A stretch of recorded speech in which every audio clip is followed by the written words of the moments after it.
Hello दोस्तों, आज हम कुछ इम्पोर्टेंट प्रश्नों को करेंगे जो कि एग्ज़ाम में टीचिंग एग्ज़ाम में ये क्वेश्चन सारे रिपीटेड हैं। ये सारे क्वेश्चन आए हुए हैं। एंशियंट हिस्ट्री के कुछ इम्पोर्टेंट प्रश्नों को देखेंगे। तो चलिए प्रश्न संख्या 1 देखते हैं। पूरा पाषाण काल को प्रायः भागों में बांटा गया है। तो पहला ऑप्शन है 6 है, दूसरा है 2 है और तीसरा 3 है और चौथा 5 है। तो हमारा ऑप्शन सी सही होगा। देखिए एक्सप्लेन किया हुआ है यहाँ कि पूरा पाषाण काल को 3 भागों में विभाजित किया गया है। निम्न पूरा पाषाण काल, मध्य पूरा पाषाण काल, उच्च पूरा पाषाण काल। ये प्रश्न सारे इम्पोर्टेंट हैं, इसको आपको ध्यान देना है। चलिए प्रश्न संख्या 2 देखते हैं। कौटिल्य के अर्थशास्त्र का एक महत्वपूर्ण पहलू क्या था? ऑप्शन ए, इसने केवल धार्मिक शिक्षाओं को बढ़ावा दिया। बी है, इसने जासूसों के उपयोग को हतोत्साहित किया था। सी है, इसका मुख्य लक्ष्य एक मजबूत जासूसी तंत्र का निर्माण करना था। और डी है, इसमें शासकों को शासन से बचने का सुझाव दिया गया। तो हमारा ऑप्शन सी सही होगा। अर्थशास्त्र का ये एक्सप्लेन किया है इसको। देखिए यहाँ दिया है आपका कि राज्य व्यवस्था और शास्त्र में कृषि है, न्याय है, राजनीतिक जैसे विभिन्न पहलुओं पर चर्चा किया गया था। ऑप्शन सी ये सही है। चलिए प्रश्न संख्या 3 देखते हैं। देखिए सारे प्रश्न इम्पोर्टेंट हैं सारे। DSSB आपका पूछा है पीजीटी में ड्राइंग टीचर में। मौर्य काल में निम्न में से कौन सा साम्राज्य भारत में शकों का उत्तराधिकारी बना? ए है शुंग साम्राज्य, बी है सातवाहन साम्राज्य और सी है कुषाण साम्राज्य और डी है गुप्त साम्राज्य। तो सी हमारा ऑप्शन सही होगा। देखिए यहाँ दिया है कि मौर्योत्तर का कुषाण साम्राज्य भारत के शकों का उत्तराधिकारी बना। यूचा और ताखिर भी कहा जाता था कुषाणों को। देखिए यहाँ कनिष्क जो कुषाणों को सबसे शक्तिशाली शासक था। पुरुषपुर इसकी राजधानी बनी। मथुरा भी इसकी प्रमुख राजधानी थी। पुरुषपुर इनकी प्रमुख राजधानी मुख्य राजधानी थी, जबकि मथुरा इसकी दूसरी राजधानी थी। चलिए प्रश्न संख्या 4 देखते हैं। गुप्त शासकों ने बड़ी संख्या में के सिक्के जारी किए जिन्हें दिनार कहा जाता था। तांबा, कांसा, चांदी, सोना। तो हमारा ऑप्शन डी सही होगा। देखिए यहाँ एक्सप्लेन किया हुआ है डी का कि सोने के सिक्के जारी किए और इसे दिनार कहते हैं। कलात्मक और सोने की शुद्धता के लिए जाना जाता था। हालांकि कुषाण सिक्कों की तुलना में सोने की शुद्ध थोड़ी कम थी। पांचवा देखिए प्रश्न संख्या 5 है आपका कि सिंधु घाटी सभ्यता का कौन सा स्थल भारत में नहीं है? कालीबंगा है, लोथल है, राखीगढ़ी है, मोहनजोदड़ो है। तो हमारा ऑप्शन डी सही होगा। ये भारत में स्थित नहीं है राखीगढ़ी आपका।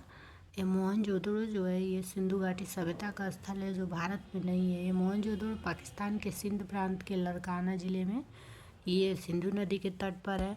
और इसका उत्खनन जो है 1922 में राखलदास बनर्जी द्वारा किया गया। देखिए कालीबंगा जो है ये राजस्थान में है, राखीगढ़ी हरियाणा में है, लोथल जो आपका ये गुजरात में है। तो प्रश्न संख्या 6 देखते हैं। हड़प्पा का प्राचीन शहर किस नदी के किनारे बनाया गया था? ये भी क्वेश्चन ऐसे आते हैं कि कौन सा किस नदी के किनारे है, तो इसको आपको ध्यान देना है।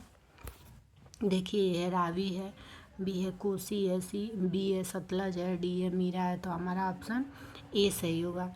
ये रावी नदी के तट पर बनाया गया था और इसकी खोज जो है सर्वप्रथम 1921 ईस्वी में पाकिस्तान पश्चिमी पंजाब प्रांत में स्थित यह आधुनिक स्थल पर किया गया। देखिए ये यहाँ दिया है कि मोंटगोमरी जिले में स्थित है और इसका खोज सर्वप्रथम हड़प्पा में था। एक्सप्लेन थोड़ा सा आपको ये देख लेना है। प्रश्न संख्या 7 देखते हैं। देखिए यहाँ दिया है कि कौन सा भारत का एक पूरा पाषाण स्थल नहीं है? ये है भीमबेटका, बी है हुंस की गुफा, कुरनूल गुफा, डी बराबर गुफा। तो हमारा ऑप्शन डी होगा। बराबर गुफा जो है बिहार के गया जिले में स्थित है। इसका निर्माण चट्टानों को काट कर किया गया है। इसका संबंध मौर्य काल से है, जबकि भीमबेटका हुंस की कुरनूल का पूरा पाषाण से है। प्रश्न संख्या 8 देखते हैं। निम्नलिखित में से कौन सा शहर सिंधु घाटी सभ्यता का हिस्सा था?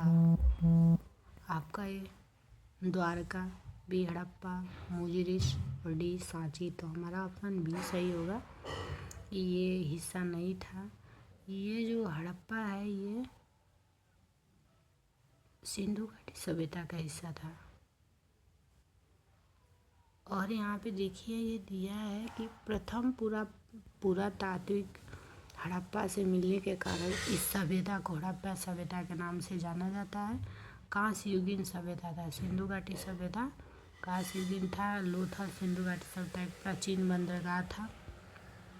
प्रश्न संख्या 9 है, सिंधु घाटी सभ्यता एक युग की सभ्यता है। देखिए ये क्वेश्चन कितने बार 2 बार आया, पीआरटी में भी पूछा है, ड्राइंग टीचिंग में भी पूछा है। तांबा है, कांसा है, लोहा है, पत्थर है। तो हमारा ऑप्शन सी सही होगा। नवपाषाण के अंत में धातु का इस्तेमाल हुआ। तांबा प्रथम धातु थी, इसका इस्तेमाल मानव ने किया। तांबा और पत्थर दोनों के पर आधारित इस्तेमाल संस्कृत को ताम्रपाषाणिक संस्कृत कहते हैं। कांसा जो तांबा और आगा की मिश्र धातु है, ये भी पूछता है, साइंस के क्वेश्चन बनेंगे तो आपको पूछ सकता है कि तांबा जो है तांबा, कांसा जो है तांबा और आगा से मिश्रण से होता है, बनता है। इस काल में हुआ था, इसकी खोज हुई थी। कांस्य युगीन कहते हैं सिंधु घाटी सभ्यता को। प्रश्न संख्या 10 देखते हैं। मोहनजोदड़ो पाकिस्तान के सिंध प्रांत में पुरातत्व स्थल है। मोहनजोदड़ो का क्या अर्थ है? आतंकमय पुरुषों का स्तूप, महान पुरुषों का स्तूप, संतुष्ट पुरुषों का स्तूप, मृत पुरुषों का स्तूप। तो हमारा ऑप्शन डी सही होगा। पाकिस्तान के सिंध प्रांत में एक पुरातात्विक स्थल है। मृतकों का टीला इसको बोलते हैं, मोहनजोदड़ो को। और ये सिंधु नदी के तट पर स्थित है। इसकी खोज 1922 ईस्वी में राखाल दास बनर्जी द्वारा किया गया था। और मोहनजोदड़ो में ही बड़े स्नानागार मतलब नहाने वाले स्थान बड़े थे। यहाँ नर्तकी की एक कांस्य मूर्ति मिलती है। चलिए आज के लिए इतना ही, धन्यवाद।